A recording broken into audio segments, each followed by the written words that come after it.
स्वस्ति पंथा मनुचरेम सूर्या चंद्रमसाविवा पुनर्ददिता घृता जानता संगमे मही। उस तन की बड़ाई कौन करे जिस तन से हुआ शुभ काज नहीं। वो नारी निंदा योग्य सदा जिसके नैनों मिला नहीं। उस देश को नरक समान समझ जिस देश में राज स्वराज नहीं। उस नगर की शोभा फीकी है जिस नगर में आर्य समाज नहीं। आदर व सम्मान के योग्य मेरे साथ मंच पर उपस्थित हमारे लिए वंदनीय पूजनीय महाशय राम अवतार जी पुरुषार्थी जी, मेरे साथ सहयोग दे रहे भाई राजेश, भाई प्रताप, गांव महाराज से जिनके सौजन्य से ये कार्यक्रम आपके बीच में आयोजित है, भाई पवन महाराज जी और उनके साथी, समुपस्थित गांव के बुजुर्गों, नौजवान साथियों, वंदनीय पूजनीय मातृशक्ति, प्यारे प्यारे बच्चों, आज ये वेद प्रचार का कार्यक्रम आपके बीच में आयोजित है। तो आइए ज़्यादा समय न लेते हुए कार्यक्रम को शुरू करते हैं। उस परम पिता परमात्मा को याद करते हैं जिस ईश्वर ने इस अनुपम कृति को बनाया है, इस सृष्टि को रचाया है और इन मनुष्यों को इतना ज्ञान दिया है कि वो इस परमात्मा के दिए हुए ज्ञान को ग्रहण कर सकें। आइए ईश्वर भक्ति का एक भजन आपके समक्ष रखते हैं।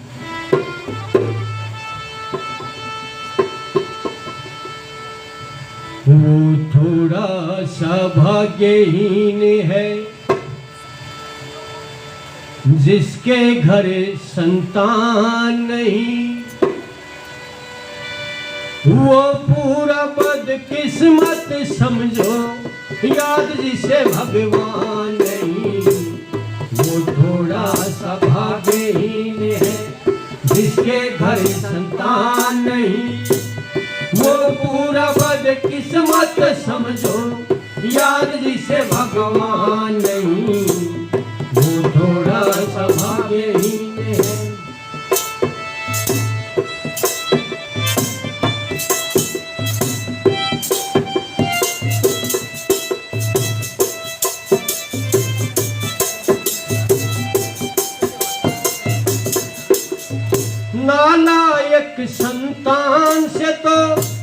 नालायक संतान से तो बेहतर है बे औलाद रहे।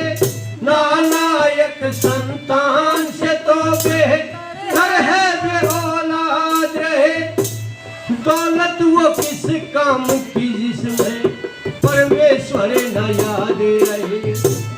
दौलत वो किस काम की जिसमें परमेश्वर न याद रहे।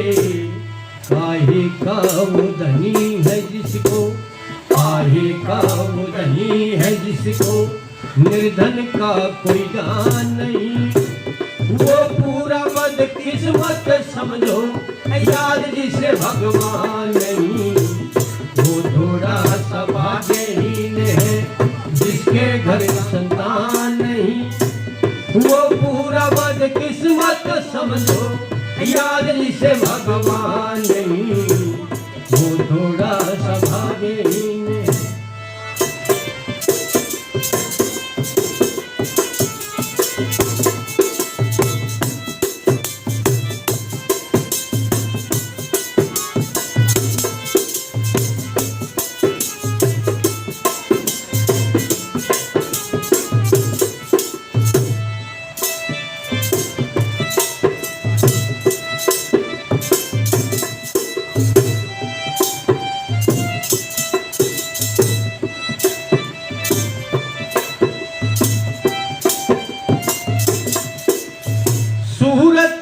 सीरत और मोहब्बत, सूरत सीरत और मोहब्बत एक की है जागीर नहीं। सूरत सीरत और मोहब्बत एक की है जागीर नहीं।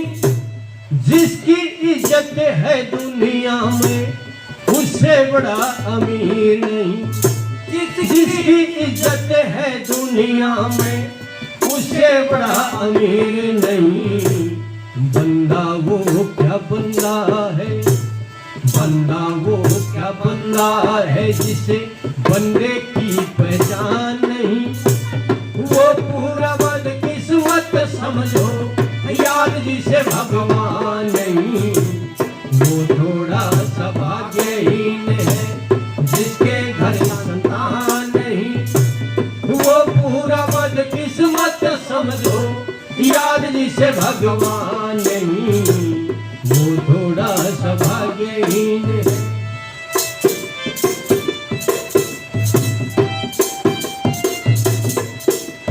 आज का इंसान ऐसा हो गया है, कहता कुछ है और करता कुछ है। कथनी और करनी में अंतर हो चुका है। तो क्या कहता है कवि, कैसे इंसान का जिक्र किया, क्या बताया।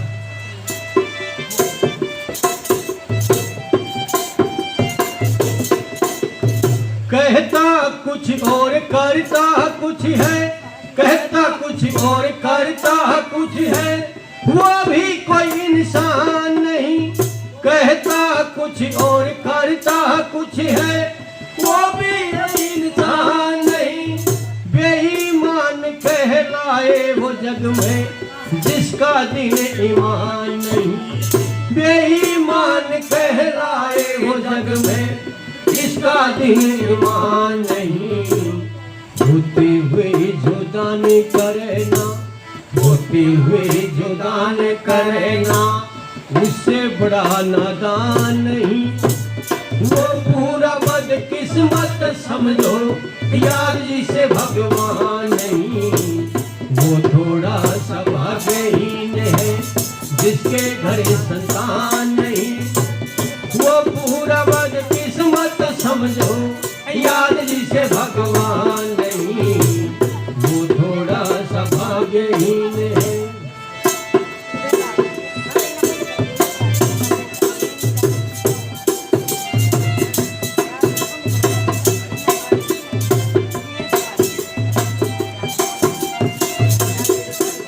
देखिए आज का इंसान धन दौलत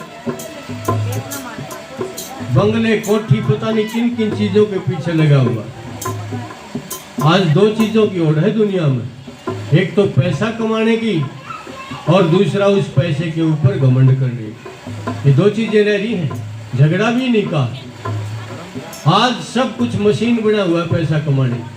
पैसा जरूरी है जीवन के लिए, धन जरूरी है, लेकिन इतना जरूरी भी नहीं है।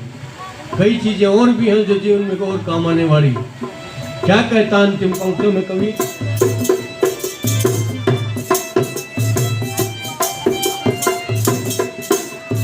जिसके पास महल धन दौलत, जिसके पास महल धन दौलत, वैभव का सामान नहीं।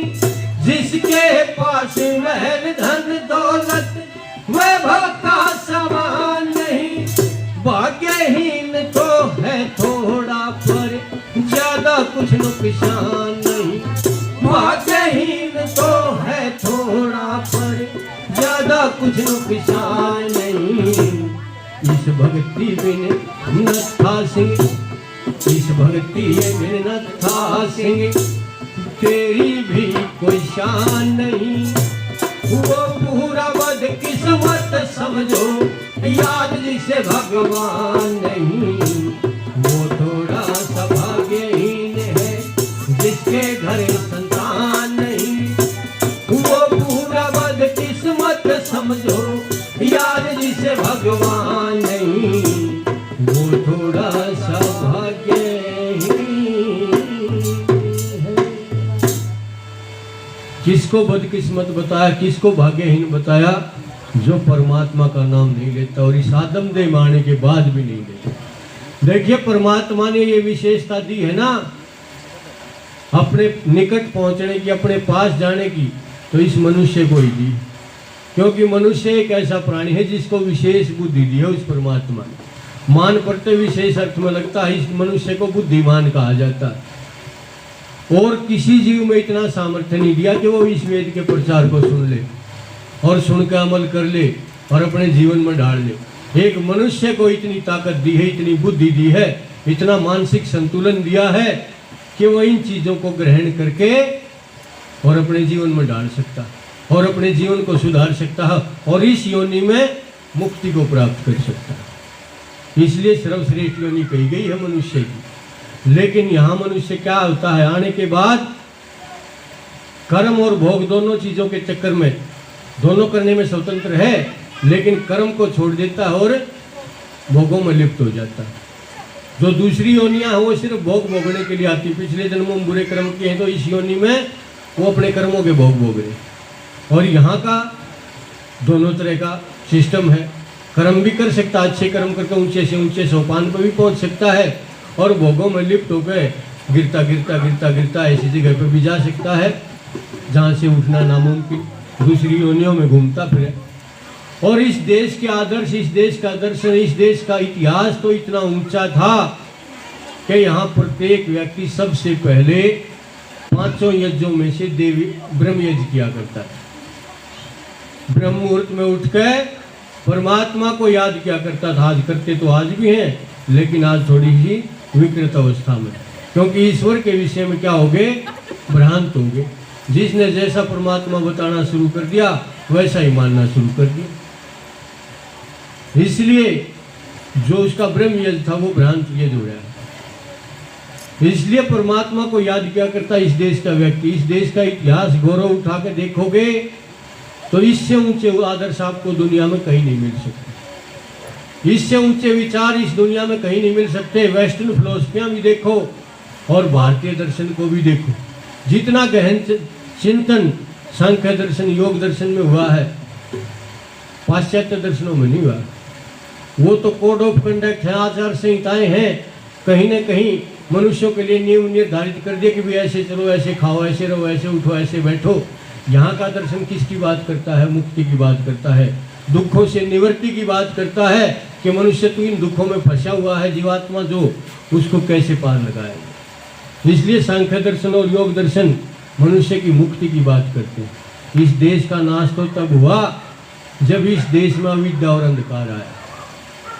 महाभारत जैसा युद्ध इस देश के अंदर हुआ, वो कोई साधारण युद्ध नहीं था। उस युद्ध ने इस देश की रीढ़ की हड्डी तोड़ दी थी और उस युद्ध के बाद तो इस देश में अविद्या अंधकार ने डेरे डालने शुरू कर दिए और आज गिरते गिरते गिरते गिरते इस स्तर तक आगे क्या गम्या गम्य वाच्या वाच्या भक्षा भक्ष्य दोष हमारे अंदर आ चुके। क्या खाना चाहिए, क्या नहीं खाना चाहिए, कैसे रहना चाहिए, कैसे नहीं रहना चाहिए, कैसे जीवन यापन करना चाहिए, कैसे नहीं करना चाहिए, इन बातों पर कोई विचार नहीं। आज से थोड़े से दिन 20-30 साल पहले भी आदमी ये सोचा करता कि आदमी कमाई नेक हो, धन कमावे तो वो नेक हो। लेकिन आज का आदमी के सोचा धन आ जाओ क्यों कर आ जाओ, थोड़ा थोड़ा अच्छा बूंदा क्यों कर आ जाओ और उसको मैं एक बार इकट्ठा कर लूँ मुझे।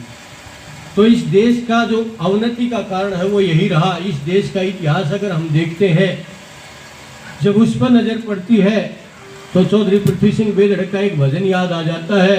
बार बार मैं इसको गाया करता हूँ कि क्यों इस देश का ह्रास हुआ, क्यों इस देश का नाश हुआ, कैसे अविद्या इस देश के अंदर आई।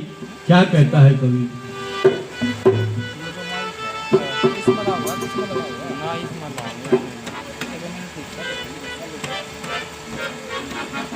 डोरी की कृषि